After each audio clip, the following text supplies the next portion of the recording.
এতদিন বাংলাদেশিদের চিকিৎসার জন্য ছুটতে হতো ভারতে, তবে সাম্প্রতিককালে রাজনৈতিক ও কূটনৈতিক কারণে দেশটিতে চিকিৎসা নিতে গিয়ে ভিসা জটিলতায় পড়তে হচ্ছে বাংলাদেশিদের।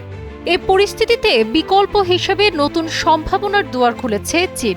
সোমবার প্রথমবারের মতো চীনে চিকিৎসার জন্য 14 জন রোগী রওনা দিয়েছেন। এই উপলক্ষে সোমবার দুপুরে হযরত শাহজালাল আন্তর্জাতিক বিমানবন্দরে এক সংবাদ সম্মেলনের আয়োজন করে ঢাকাস্থ চীনা দূতাবাস। সংবাদ সম্মেলনে ঢাকায় নিযুক্ত চীনের রাষ্ট্রদূত ইয়াওয়েন সাংবাদিকদের ব্রিফ করেন। এ সময় আরও উপস্থিত ছিলেন পররাষ্ট্র সচিব জসিমউদ্দিন।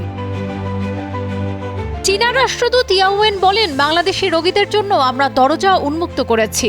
আমরা চাই বাংলাদেশিরা উন্নত চিকিৎসা পান এবং সুস্থ হয়ে দেশে ফিরেন। বাংলাদেশি রোগীদের জন্য চীনের চিকিৎসার সুবিধা বাড়াতে সব ধরনের প্রস্তুতি নেওয়া হয়েছে।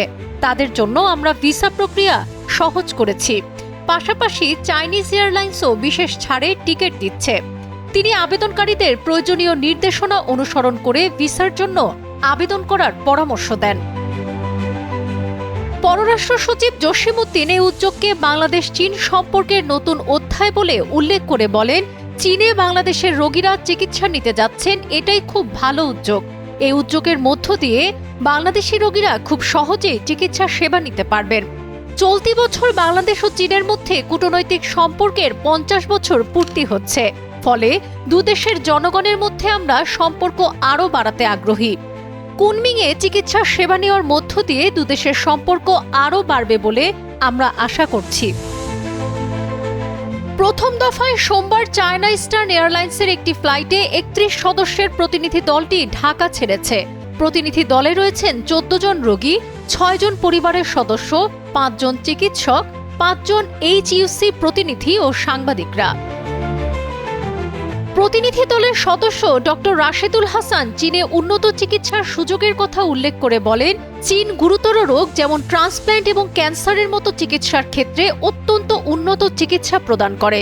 তবে অনেক বাংলাদেশি এই সুযোগগুলোর বিষয়ে অবগত নন। চিকিৎসা নিতে চীনে যাওয়া বিশিষ্ট সঙ্গীতশিল্পী হায়দার আলী এই দলে রয়েছেন। তিনি বলেন, আমি বহু জায়গায় চিকিৎসা নিয়েছি কিন্তু কাজ হয়নি। শুনেছি চীনে উন্নত মানের চিকিৎসা দেওয়া হয়। আশা করছি এবার ভালো ফল পাব। গত 18 ফেব্রুয়ারি চীনা রাষ্ট্রদূত ইয়াও ঘোষণা দিয়েছিলেন, চীনের ইউনান প্রদেশের 3টি শীর্ষস্থানীয় হাসপাতাল বাংলাদেশি রোগীদের গ্রহণ করার জন্য নির্ধারণ করা হয়েছে। সাবরিনা কাজী, কালের কণ্ঠ।